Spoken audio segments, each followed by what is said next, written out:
वाचनापेक्षा ग्रंथ में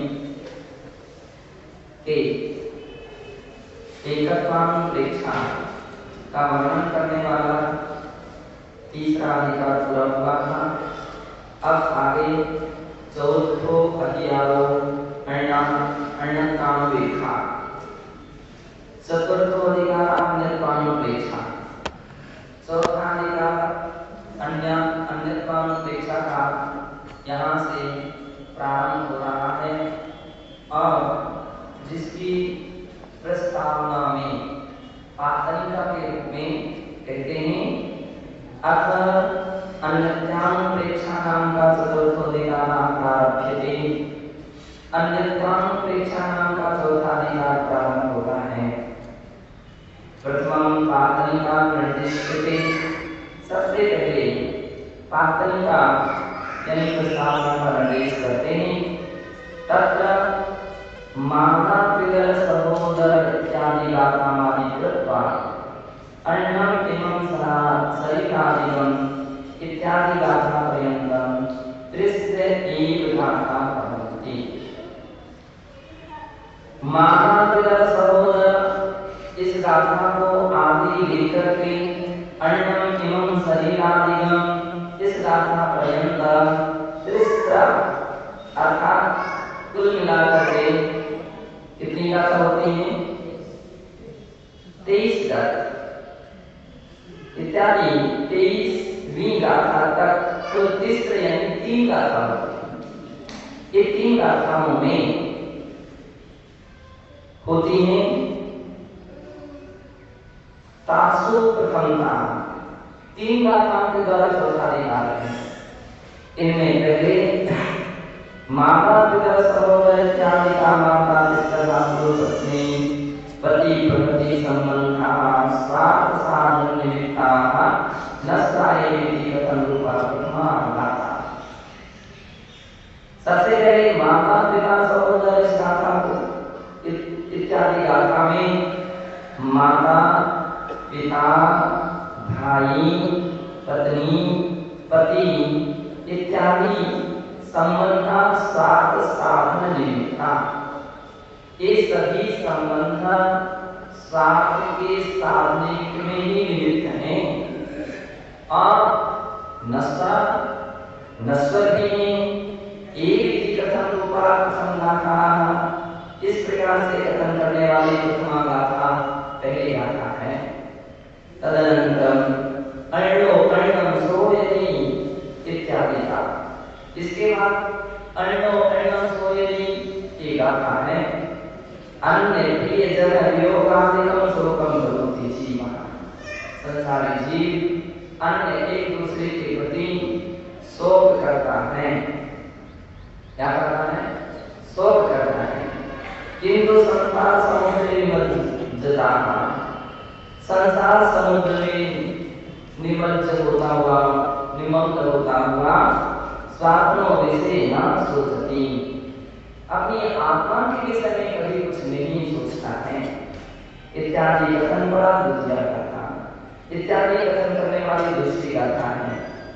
तदनंतरम श्रीमान अन्नम एवं शरीरादिगम इत्यादि का और इसके बाद अन्नम एवं शरीरादिगम ये गाथा है जिसमें मत्ता शरीरादिगम पृथक एवं,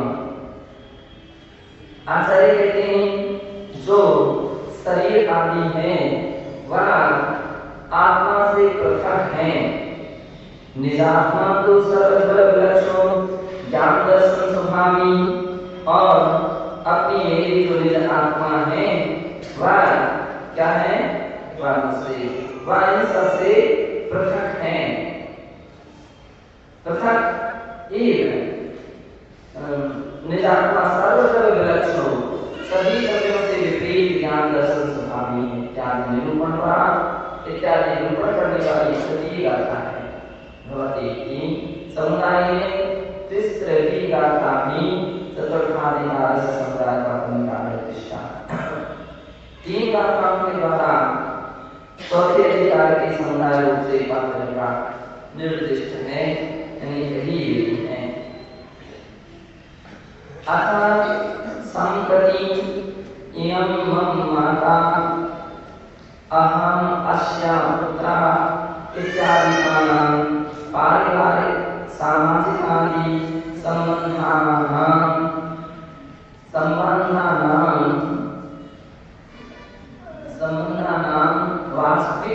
वास्तविकत्वं निरूपयन्तं शास्त्रकाराः अन्यत्पादोपेक्षां प्रस्तुवन्ति। अथ सम्प्रति अब यहाँ इयं मम माता अहम् अस्य पुत्रः, ये मेरी माँ है और मैं इसका पुत्र हूँ इत्यादिकानां पारिवारिक सामाजिक आदि संबंधानां इत्यादि प्रकार के पारिवारिक संबंध होते हैं, कुछ सामाजिक संबंध होते हैं। उन संबंधानां अवास्तविकत्वं, वे सारे संबंध अवास्तविक हैं ऐसा निरूपयन्ता शास्त्रकार आचार्य निरूपण करते हुए अन्यत्वानुप्रेक्षा प्रस्तुवन्ति, अन्यत्वानुप्रेक्षा को प्रस्तुत करते हैं। माता पिता सहोदर पुत्रकलत्रादि बंधु संदोहो जीवस्य न संबंधो निकटजसेन वर्तन्ति।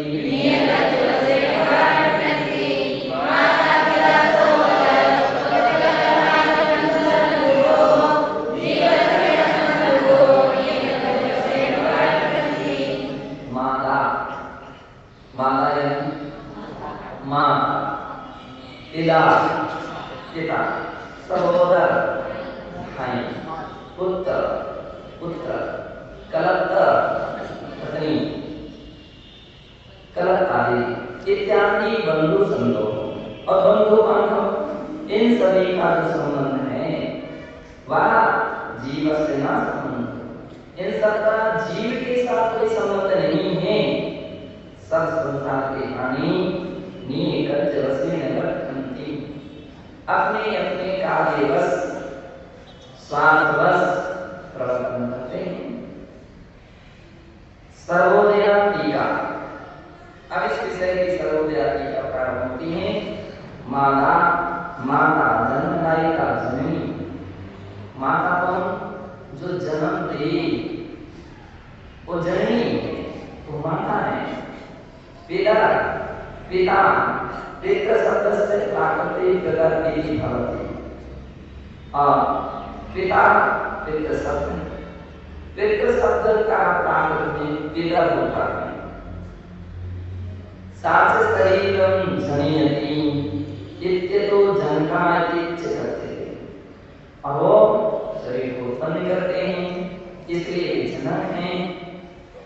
मातु रुधिरं रजो वा इतुस्य शुक्रम एत्यो शरीरत्वेन उपादानं विहाय मातृगर्भे जीवाः संभवन्ति।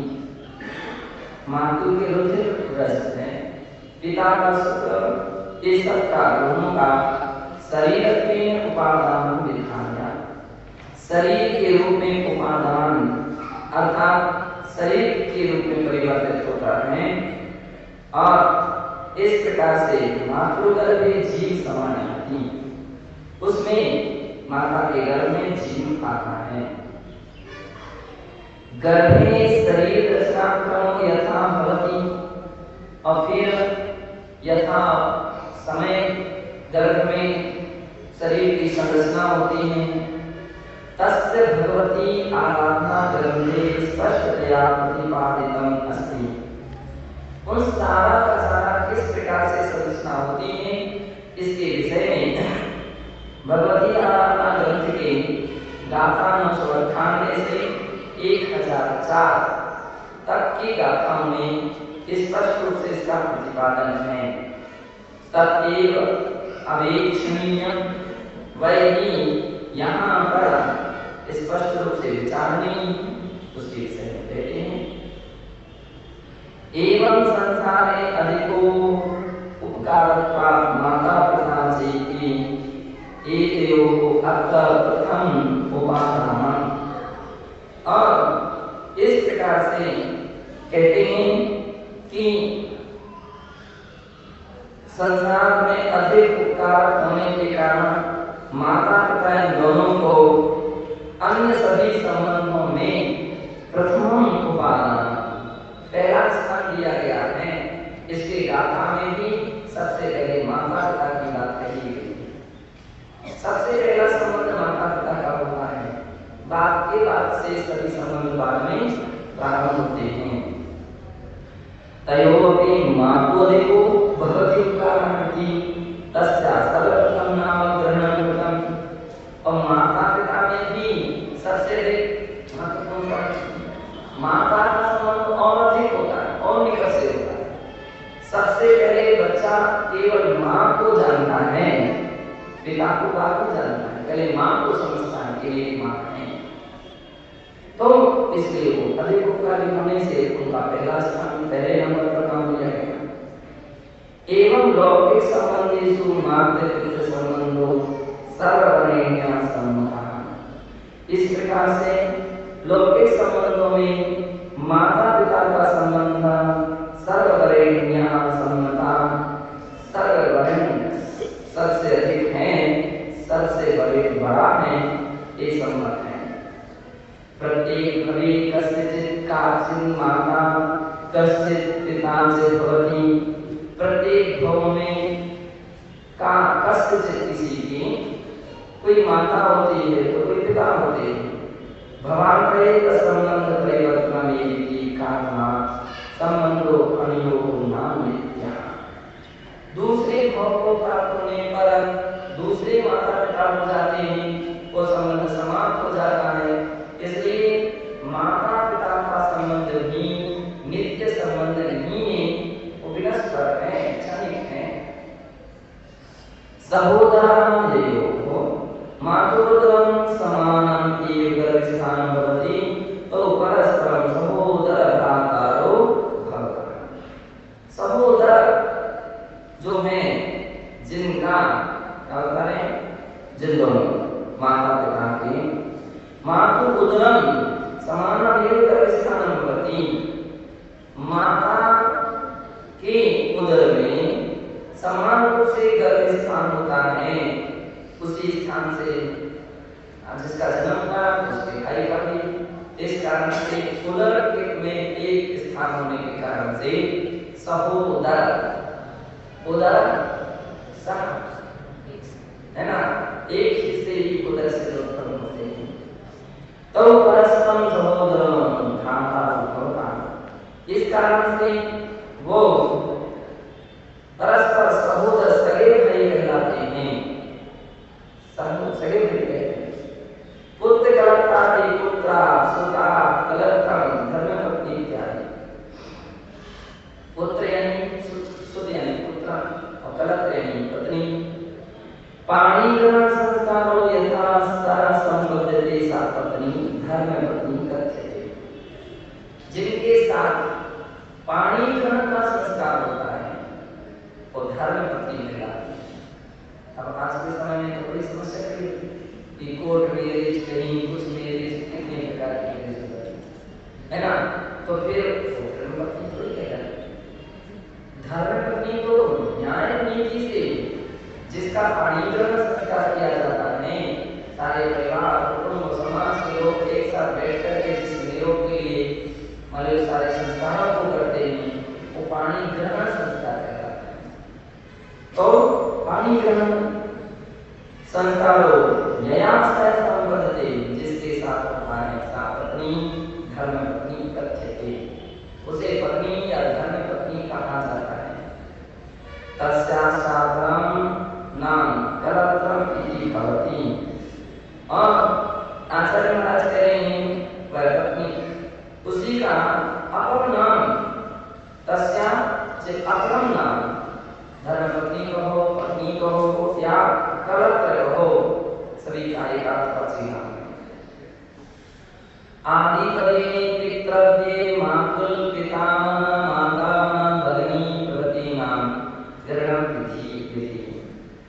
आदि शब्द से पितृव्य यानी चाचा, पिता के भाई, पितामह यानी दादा, पिता के पिता जिसको बाबा, बाबा को दादा को पितामह। मातुल, मातुल मामा, मामा को मातुल कहते हैं, मातुल। माता मह नाना, जो माता के पिता हैं वो नाना। भगिनी और भगिनी बहन। प्रवृत्तिनाम ग्रहण विधि इत्यादि सबको भी इसी प्रकार से ग्रहण कर लेना चाहिए। बंधु संदोहो, बंधु नाम संदोहा संधा, बंधु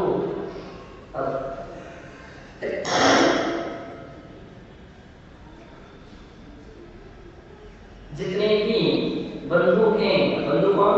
ये अन्य कुटुंबी ना, जो अन्य कुटुंबी हैं, मित्रजन हैं, वे सभी बंधु बांधव कहलाते हैं। बंधु शब्द संगीत का उन्हें यहाँ बंधु शब्द से ग्रहण करना चाहिए। व्यवहारे कार्य उपकार रूपेण पारिवारिकानि संबंधा जायन्ते। व्यवहार में उपकारी और उपकारक रूप से पारिवारिक परिवार में बहुत सारे संबंध हो जाते हैं।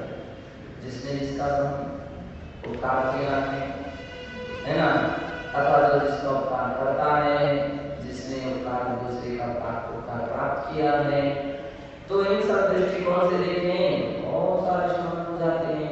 पुराण पड़ोसी मोहल्ले के सभी लोग आ जाते हैं।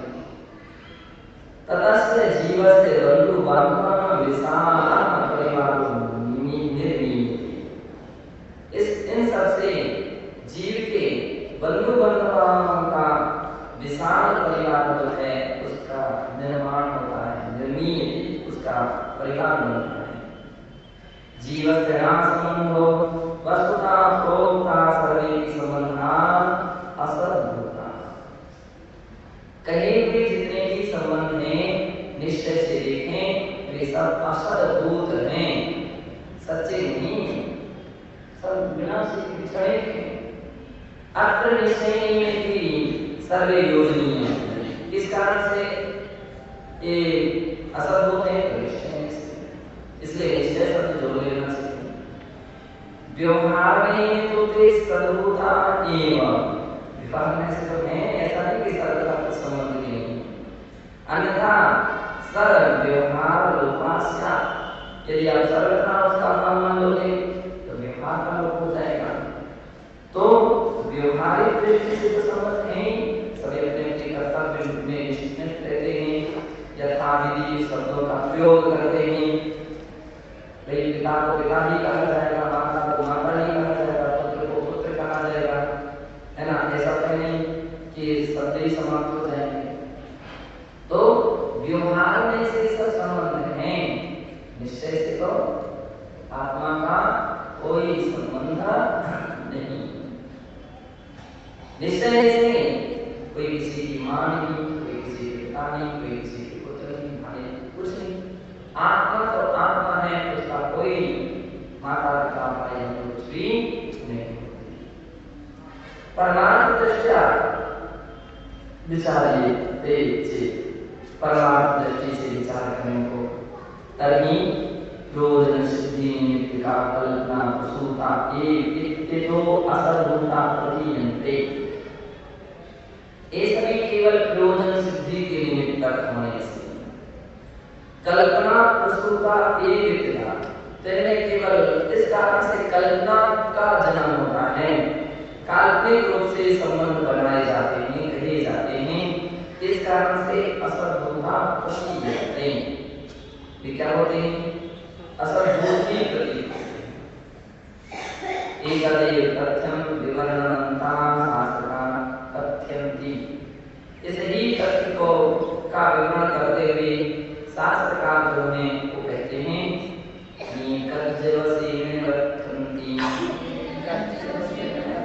यतो ही प्रोक्ता, इसलिए ही कहा है कि सर्वे की संबंधा निज निज कार्योपयोगिता मनसि संचिन्ते कल्पनाया संस्थापिता। जितने भी प्रकार मन में रख करके ही उनका कल्पना की स्थापना करते हैं या उनको मान किया जाता है। ऐसा संस्थान का वर्तन भवन की कल्पना तो ना चिरस्थायी और कल्पना है। इसका मतलब किसी का नाम कल्पना हो तो वो घटना कल्पना यानी केवल क्षणवर्ती क्षणभंगुर विचार हैं उनके बदलते तो कल्पना तो ना चिरस्थायी नहीं यतो भी कार्य से साथ उत्पन्न देते और तो कल्पना अपने समय पर विभिन्न कार्यों की दृष्टि से उत्पन्न होती है। साक्षी बंसो यदि तरी सा संबंध नश्यति और आचार्य महाराज कह रहे हैं साक्षी नहीं हो पाती संबंध नष्ट। कब तक के संबंध कब तक के जब तक के स्वार्थ बनता गया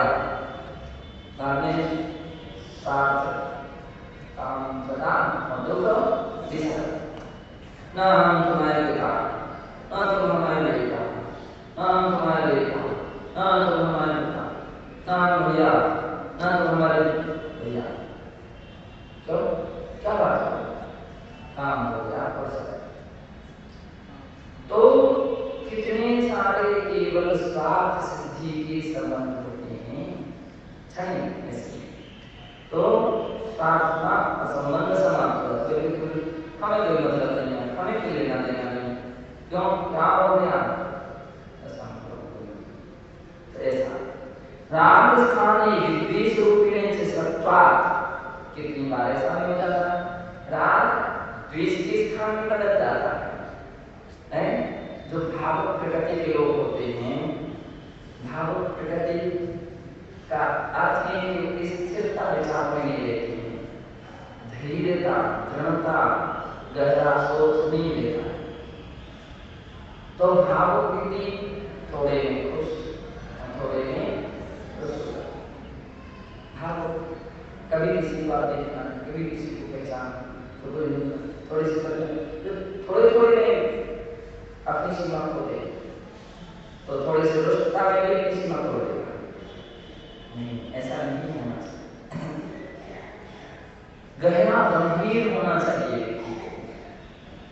खुशी का भी समय है तो थोड़ी गंभीरता रखो एकदम खुशी में गुब्बारे बन जाओ गुब्बारे बनोगे तो ये नुकसानकारक है। थोड़ी सी धीरे रखो थोड़ी सहनशीलता रखो थोड़ी सी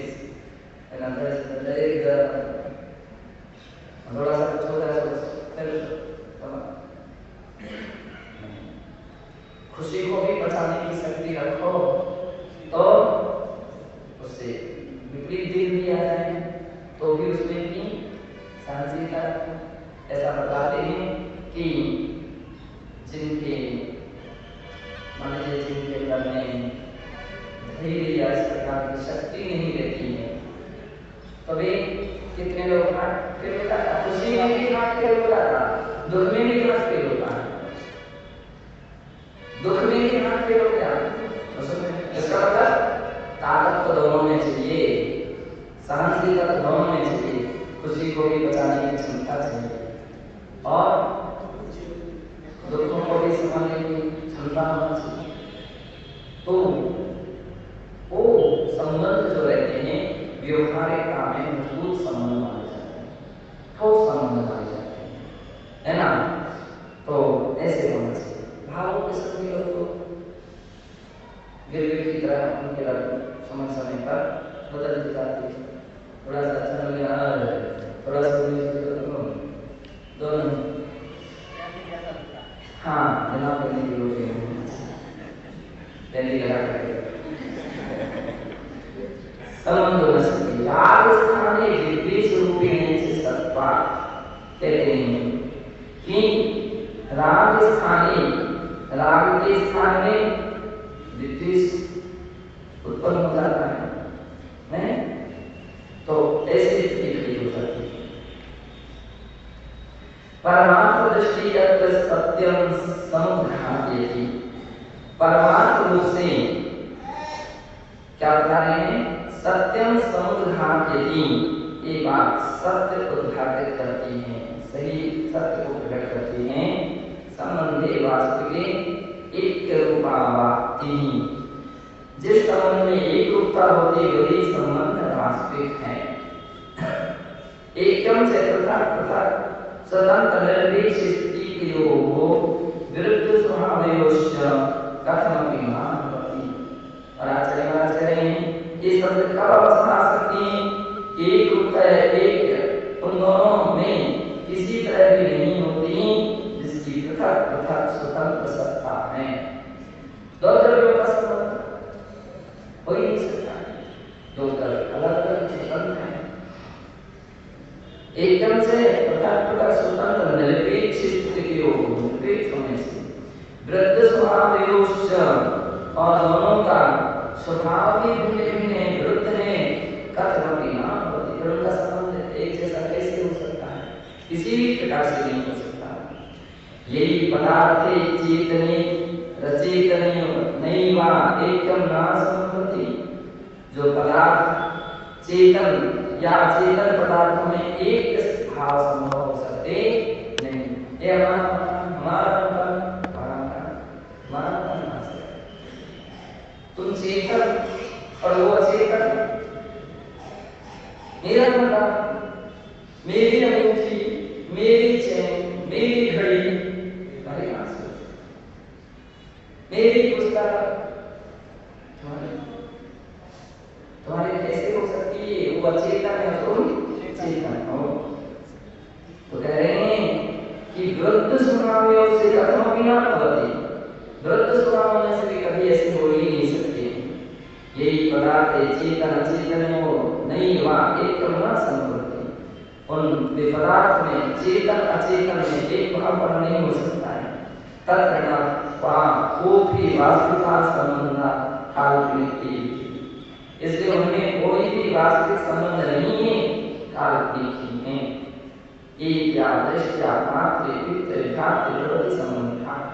इस दृष्टि से माता पिता भाई इत्यादि का संबंध ना वास्तविकता सिद्ध्यन्ति, ये वास्तविक नहीं है, ये बात यहाँ सिद्ध होती है।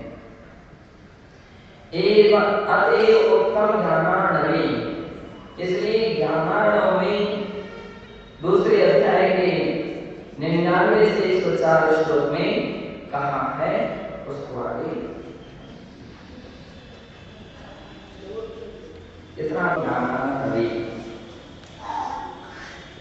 सर्वोदय टीका के अंतर्गत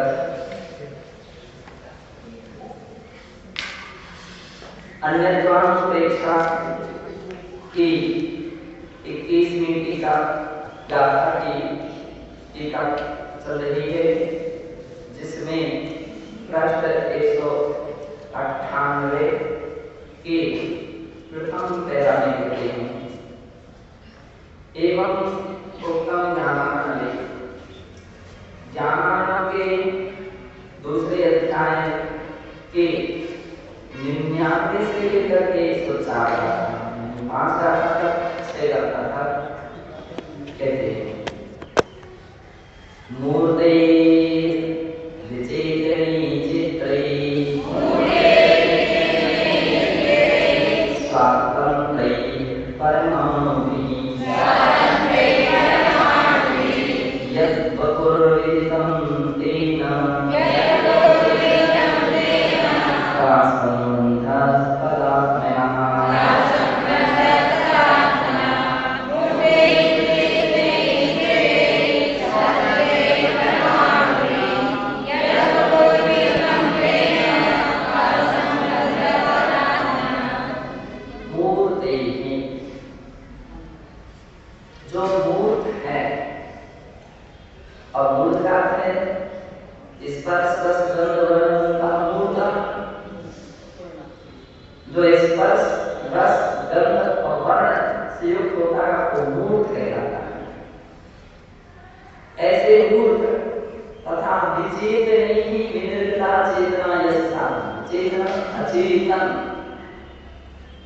जो मूर्त होता है वो नियम से अचेतन होता है।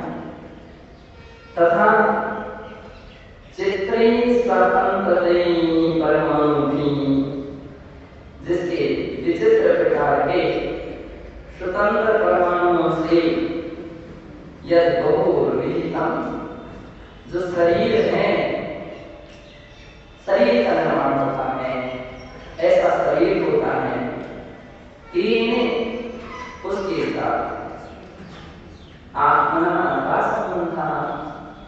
आत्मा का क्या संबंध है? शरीर के साथ आत्मा का कोई खास संबंध नहीं होता, केवल एक चेष्टावधानी संबंध कहो, संश्लेष संबंध कहो, ये संबंध है। बाकी उसका कोई तादात्म्य संबंध नहीं होता। तो इस कारण से आचार्य महाराज कह रहे हैं कि ऐसी जो आत्मा है और शरीर है, उसमें क्या संबंध है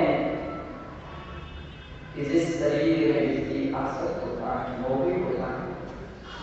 कहते हैं अन्यत्वम अन्यत्वमेव देहेन शांतदृशं यत्र देहिना तत्रैकं बहुभिः साकं बहिरङ्गैः कुतस्थं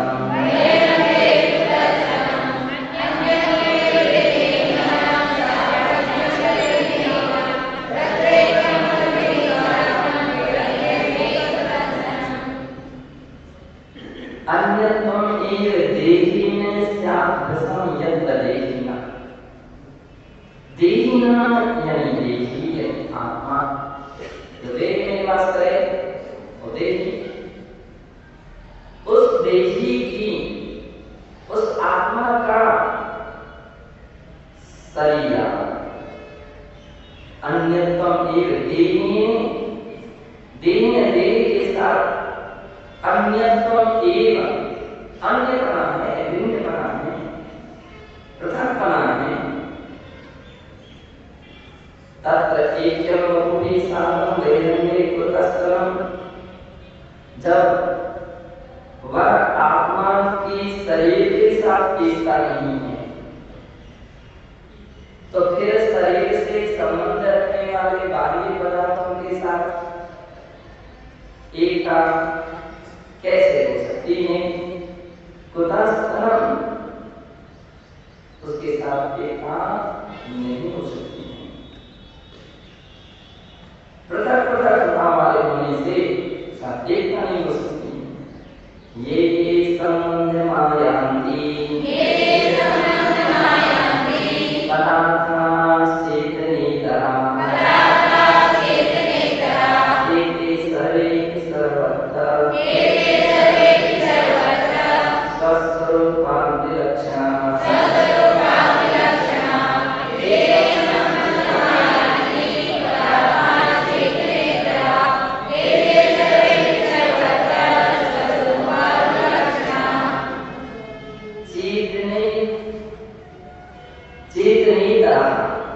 चेतन और उससे इतर यानी अचेतन पदार्थ, इन दोनों पदार्थों का ये संबंधम यान्ति, जो भी संबंध देखे जाते हैं, एते सर्वे सर्वत्र, ये सभी संबंध सभी जगह स्वरूपा स्वस्वरूप विलक्षण, अपने अपने स्वरूप से विपरीत है।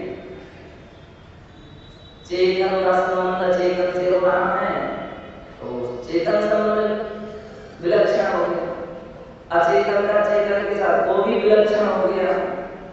शास्त्र कहते हैं ये तो चेतन और अचेतन का संबंध विलक्षण है, स्वभाव कभी संबंध हो ही नहीं सकता है। चेतन कभी अचेतन नहीं हो जाएगा और अचेतन कभी चेतन नहीं हो सकेगा, इसलिए ये सारे विलक्षण विपरीत संबंध हैं। पुत्र मित्र कलत्राणि वस्तूनि चेतनानि च अर्थान्य स्वभावानि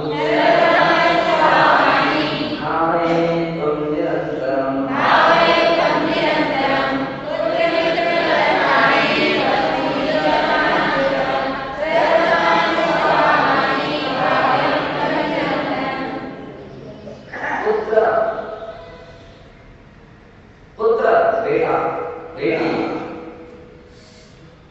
मित्र अपना बांधव है, सखा है, मित्र है, और कलत्र पत्नी धर्मपत्नी,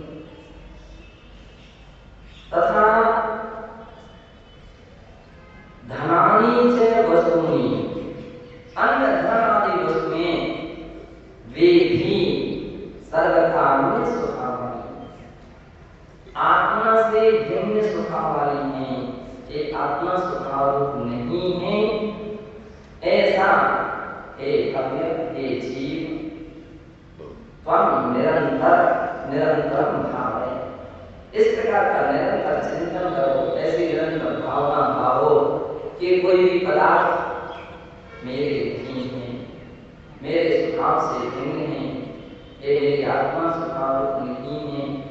ये जो मोह के कारण हमको अपना कहते हैं, रास्ते में जैसे राहगीर रास्ते में मिलते हैं, 4 क्षण का उनका संयोग रहता है और इसके उपरांत वो अपने स्थान पर चले जाते हैं, तो अपने स्थान पर चले जाते हैं। सारा कुटुंब परिवार का संबंध भी एक राहगीर की तरह है, अधिक से अधिक जन्म से लेकर के मृत्यु तक, जन्म से लेकर के मृत्यु तक, अथवा शादी से लेकर के मृत्यु तक, बच्चा जब से जन्म लिया वहां से लेकर के मृत्यु तक, उतना ही तो संबंध है। राहगीर की तरह रास्ते में मिले नहीं, बाद में फिर आपको जैसे अकेला जैसे ही अकेला निकल जाना है, चला जाना है, कोई किसी के साथ नहीं जाएगा, यही रह जाएगा। ऐसा निरंतर भाव है, निरंतर चिंतन करो।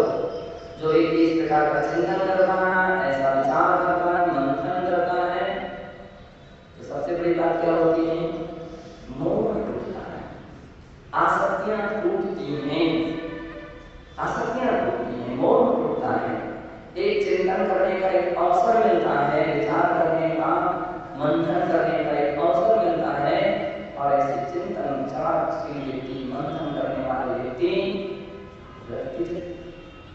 और आत्मा स्वभाव की ओर उनके कदम बढ़ते हैं, धर्म की ओर उनके कदम बढ़ते हैं, संसार से मोह टूटता है। विश्वभूषण सागर जी सुन रहे हो? तो इस प्रकार से अन्य कश्चित् भवेत् पुत्रः कोऽपि जायते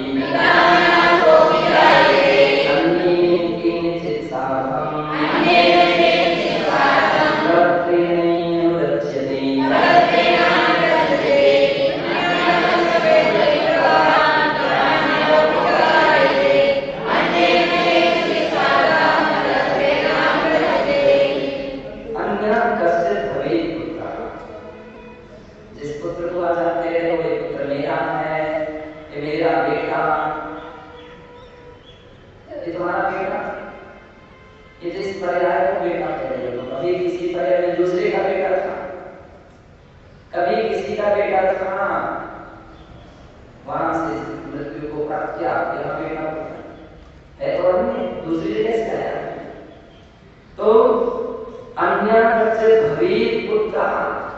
जो पुत्र है वह किसी अन्य गति से आया है, और पिता अन्य कोटि जायते, कोई अन्य जीव पिता हो सकता है।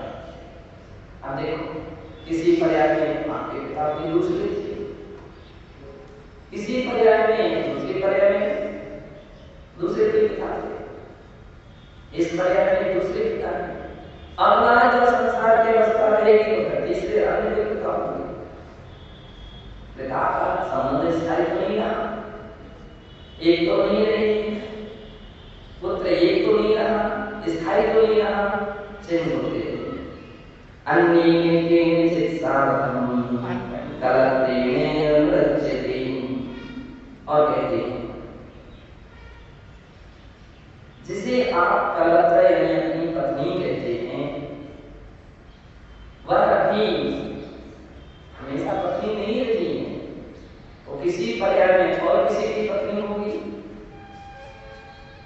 पर्याय में अनंत अनंत पर्याय में करती और इसमें आएगी किसी की पत्नी थी, है ना। तो आचार्य महाराज से 3 शिष्य अंदर चले, जिसमें तुम्हारा राम हुआ वो पहले किसी दूसरे की पत्नी थी। ये संबंध जो है स्थायी नहीं, स्वस्वरूपैव अतिक्रम्य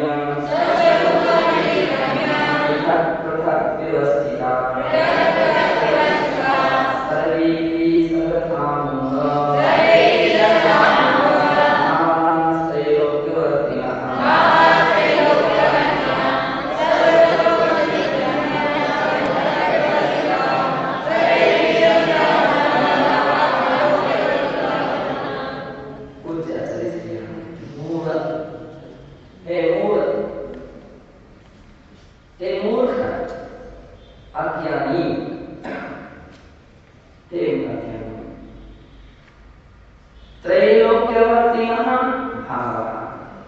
तीनों लोकों में जितने पदार्थ हैं वे सर्वेपि सर्वथा वे सभी स्वस्वरूपातिक्रम्य पृथक पृथक व्यवस्थित हैं।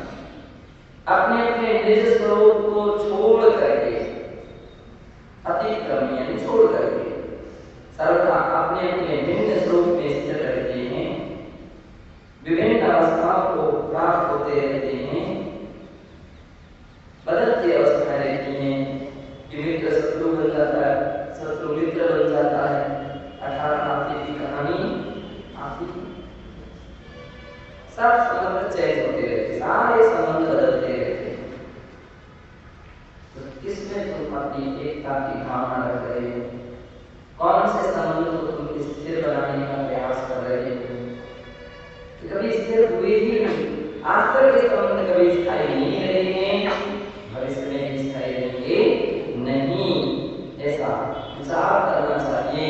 जो ऐसा विचार करता है उसकी अन्य अपेक्षा होती है, और ऐसे व्यक्ति मोह को छोड़ करके निर्वाण को यात्रा करते हैं। ये भी काल्पनिक संबंध है। इस तरह यह कश्चिदपि मोहि में एकम भावयति तर्हि कर्म बंध एक ना कदाचित् मुक्ति। आचार्य महाराज करें इस प्रकार की काल्पनिक संबंधों के साथ या कश्चिदपि मोहि में एकम भावयति, किसी के भी साथ मोहि में एकम भावयति कह रहे हैं। कोई भी मोहवश एक मान लेता है, किसी भी संबंध में मान लेता है। हमारी आत्मा सो मेरे बेटे की आत्मा, मेरे बेटे की आत्मा, बेटे की आत्मा सो पिता की आत्मा, भाई की सो भैया की। अरे ये तो व्यक्ति मोह की भाषा है, मोह की भाषा है। जबकि प्रत्येक आत्मा स्वतंत्र है। तो एकम भावयति तर्हि कर्म एव। जो एकता रखता है, मोह रखता है, उससे कर्म बंध ही होता है नियम से, नाथ से मुक्ति नहीं। और ऐसे मोही जीव की कभी भी मुक्ति हो सकती, मोक्ष नहीं हो सकता है। उत्तम से जानना है। ज्ञानार्णव के दूसरे अध्याय के 91वें श्लोक में कहा है, यदैक्यं मन्ते मोहा दैवर्थे स्थिरे करैः तदा स्वं स्वेन दध्नाति तद्विपक्षा शिवी भवेत्।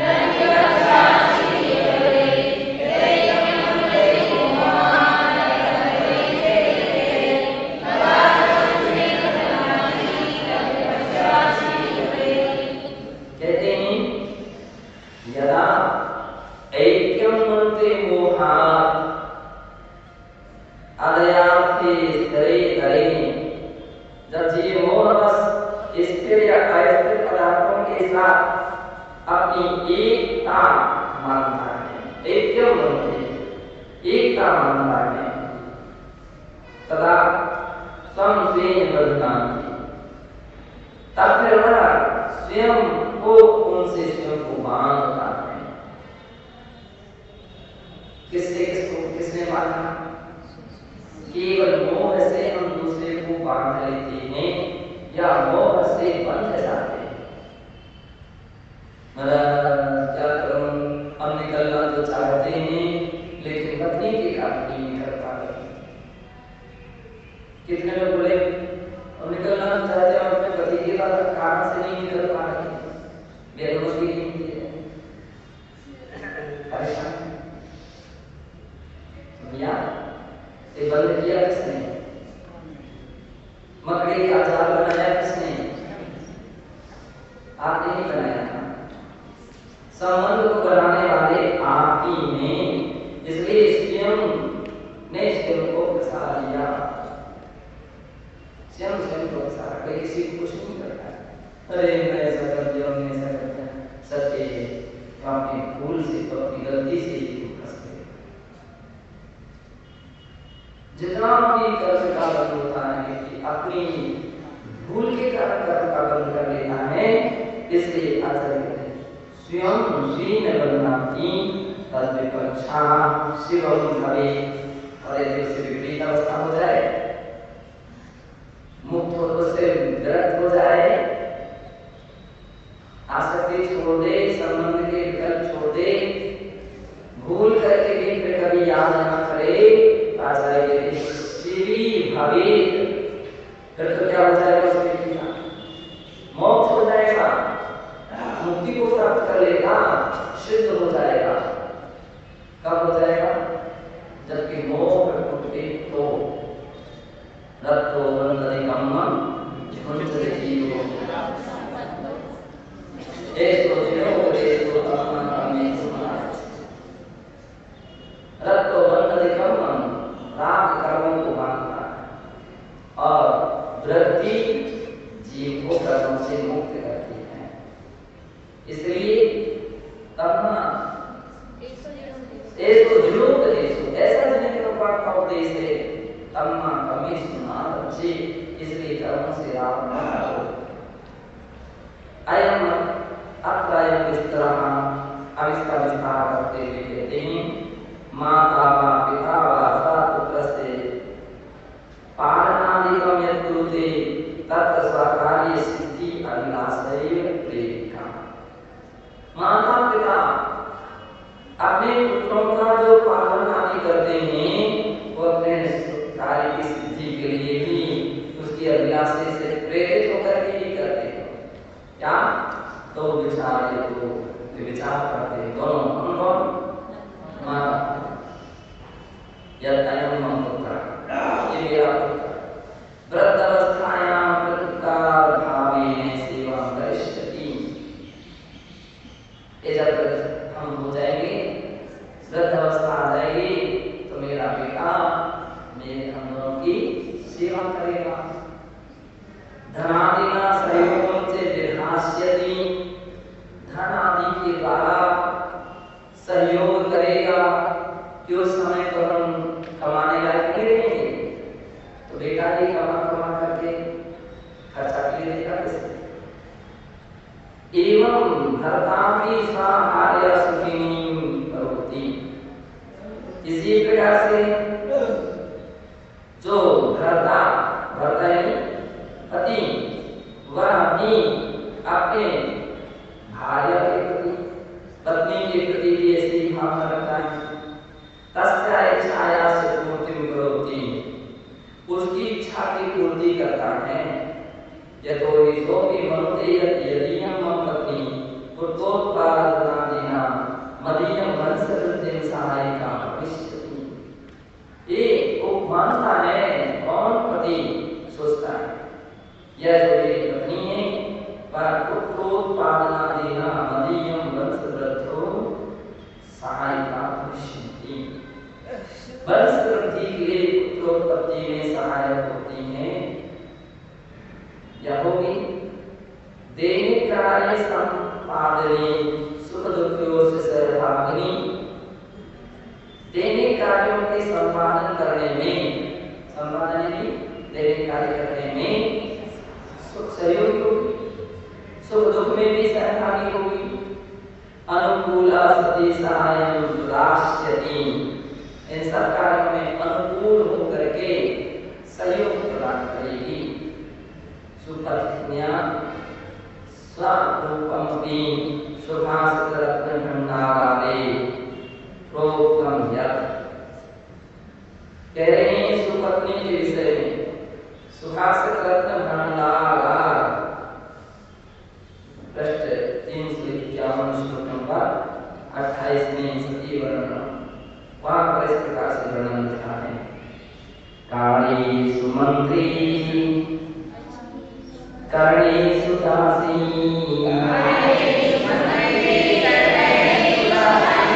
होते सुमाता सैली सुरंभा,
इसलिए मंत्री कहलाते हैं, मंत्री कहलाते हैं।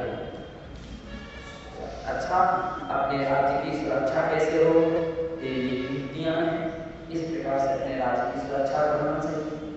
अपने राज्य का विकास कैसे हो, तब इस प्रकार से अपने राज्य को निरंतर विकसित करना चाहिए। और अगर कोई आपत्ति विपत्ति आ गई है राज्य के ऊपर, तो संकट कैसे दूर हो, उसके लिए भी सलाह देते हैं। समय समय पर साहस दिलाते हैं, उत्साहित प्रोत्साहित करते हैं। और कभी दुख की समस्या आ जाए, संकट की समस्या आ जाए, तो क्या करते हैं, उसमें खीर बनाते हैं। हम लोगों के रहते हुए आपको चिंता करने की क्या आवश्यकता है? ऐसे बहुत अच्छा किया आपने, अभी प्रोत्साहन देते, तो जिससे ताकत का साहस बढ़ता है।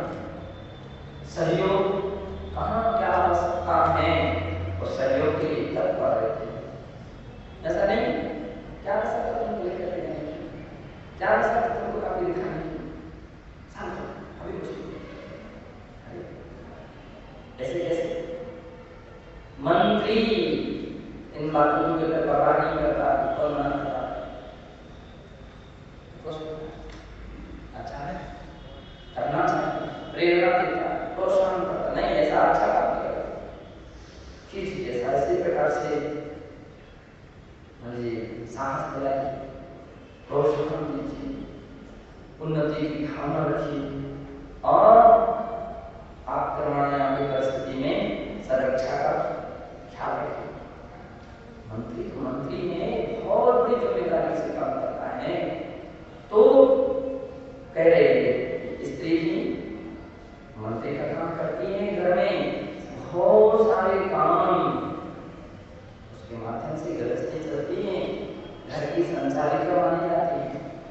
कार्य करने सुदासी, जो कार्य करणीय है उनकी आदत नहीं चलाती, तो ऐसा कर लेना, तो ऐसा कर लेना, तो ऐसा कर लेना, नहीं, दासी कैसे दासी की तरह स्वयं कार्य करके रहती है, कार्य करके दिखा देती है, वो पत्नी कहलाती है। करने की दासी, सेवा दासी की तरह पत्नी कहने लग जाए नौकर को बुलाओ, यहाँ झाड़ू लगाओ, यहाँ ये करो, यहाँ बर्तन उठाओ, ये बर्तन मारो, ये सफाई करो, कि बात को परवाह कर देते और उठाने के लिए पार्टनर में स्वयं बैठे। करने की दासी भोजे सुमाता शयने सुरंथा। भोजे सुमाता भोजन के समय माता का रूप धारण करती है। जैसे माँ अपने बेटे के लिए, मेरा बेटा भोजन अच्छी तरह से है, शांति से बैठो, जो पेट का भोजन करो, तो माता का मुख्य ध्यान देता है बेटा भूखा ना रहे, चलो थोड़ा सा और ले लो, फिर बाद में नहीं मिलेगा, ऐसा नहीं बाद में नहीं मिलेगा, अभी भोजन करो अच्छी तरह से, है ना। तो फिर बड़े प्रेम से समझा खिला देते। पत्नी भी भोजन के समय यहाँ वहाँ के टेंशन की बातें ना करे। 24 घंटे गणपति भोजन करने के लिए बैठा, जब 8 घंटे या 6 घंटे और इनकी उनकी यहाँ की वहाँ की सुन करके टेंशन निकाल दिया। क्या भोजन होगा? भोजन ही नहीं हो पाएगा उसको घर पे, यहाँ हमारी बात दुष्ट कर दिया। ऐसा तो समझ लो, प्रेम से भोजन करने को, शांति से भोजन करने को। कभी भी ऐसी कोई बातें भोजन के समय नहीं कही जाती हैं जो उचित नहीं है। ये विषय माता सोचती है, यहाँ पत्नी भी सोचती है। इसलिए भोज्य माता भोजन के समय माता की तरह रहती है। क्या भोजन बनाना चाहिए, क्या खिलाना चाहिए, कैसा खिलाना चाहिए, कितना खिलाना चाहिए, सब कुछ ध्यान में रहेगा। शयने सुरंभा, शयन के समय रंभा, रंभा की तरह सुंदर अपने अलंकार आदि धारण करती, चाहे जहाँ अलंकार धारण करती नहीं होती। आज के समय में बाजार में जाएंगे तो सब करके जाते हैं, जबकि अच्छा लक्षण नहीं है। आगे के शास्त्र पत्नी पति के सामने और श्रृंगार करती है, अन्य दुनिया के सामने नहीं, उसके सामने तो अपना मुख ढांक करके रखते हैं, है ना। मुख ढांक करके घूंघट की प्रथा थी पुराने समय में। घूंघट की प्रथा का अर्थ क्या है? कोई देखे ना, किसी की दृष्टि गलत ना रहे। मुस्लिम संप्रदाय में खाती जो परंपरा है वे सिर की रक्षा की, तो अधिक संस्कृत के है ना, सादा कपड़ा पहन करके जाते थे बाहर, सहज सभ्य। मुस्लिम क्या बुर्का काले कलर का होता है, काले कलर का, बड़े बड़े राजा महाराजा के लिए है ना। ये बात अलग है कि बाद में फिर थोड़ा परिवर्तन किया है, कलर चेंज, मूल तो काले ही है।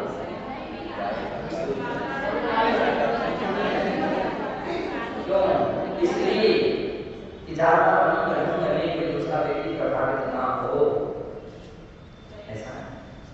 अपने यहाँ आर्यमान के दक्षिणिकाओं के ब्रह्मचारी सफेद वेश, सफेद शुक्लता आकृति, लेकिन सारे श्रृंगार से रहित होते हैं, सारे श्रृंगार से।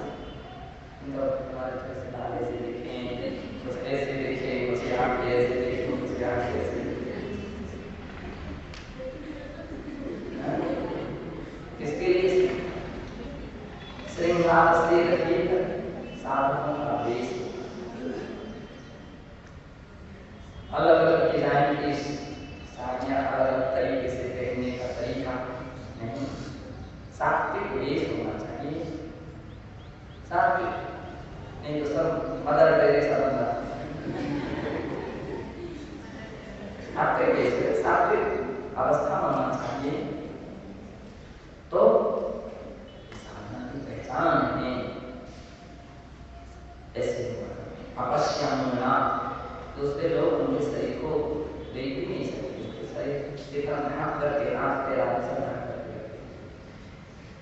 तो कुलीन नारियां जो होती हैं गृहस्थी जीवन में, वे केवल श्रृंगार आभूषण आदि अपने पति के संग होती है। व्यक्ति ने शैली सुगंधा से कहा गया, चयन के समय की सुंदरता पे धारण करती हैं। बाकी समय धर्मे अनुकूला समयान्तरित्री, और धर्मे अनुकूला धर्म के अनुकूल होती हैं, धर्म के प्रतिकूल नहीं। हमें 2000 घूमने चलना है, क्या मतलब तीर्थ क्षेत्र समय से कर दिया तो उसमें क्या रखा हुआ, कुछ नहीं। धर्म के कार्य प्रेरित करती हैं, प्रेरणा देती हैं, धर्म के रास्ते की ओर ले जाती हैं। तो कह रहे हैं धर्मी पूर्णा समयान्तरित्री, और क्या समाप्त उद्धार करने वाली छोटी छोटी नष्ट हो गई, बस हमें कोई मतलब नहीं, हमें कोई लेना देना नहीं, हम कहाँ से आ गए, हम कौन से धर्म में आ गए, हम कहाँ से। सहनशीलता रखने वाले होना चाहिए। हमें जब देखो तब सुनाते रहती हैं ऐसी ऐसी बातें, कभी अच्छी बात नहीं कही होती कि ऐसी बात जब बुराइयां हमारे नहीं ऐसी, तो पत्नी को क्या पत्नी है समासी हो सकता है। कभी सम्मान मिलता है, कभी आदर मिलता है, कभी खुशी मिलती है, स्वागत सत्कार होता है, तो कभी तिरस्कार भी होता है। अब तुम स्वागत सत्कार को सहन कर सकते हो, तिरस्कार को भी सहन करो, और तिरस्कार को सहन कर सकते हो, स्वागत का भी भरोसा रखो। हमारी सहनशीलता एक दिन स्वागत के स्थान पर भी पहुंचा देगी। मर्यादा सीता ने कितना बड़ा धैर्य रखा, हर परिस्थिति में धैर्य रखा। तो इस प्रकार के भार्या संतति मयमती ये दुर्लभा, 6 गुणों को धारण करने वाली स्त्रियां दुर्लभ होती हैं। किंतु साम भार्या भी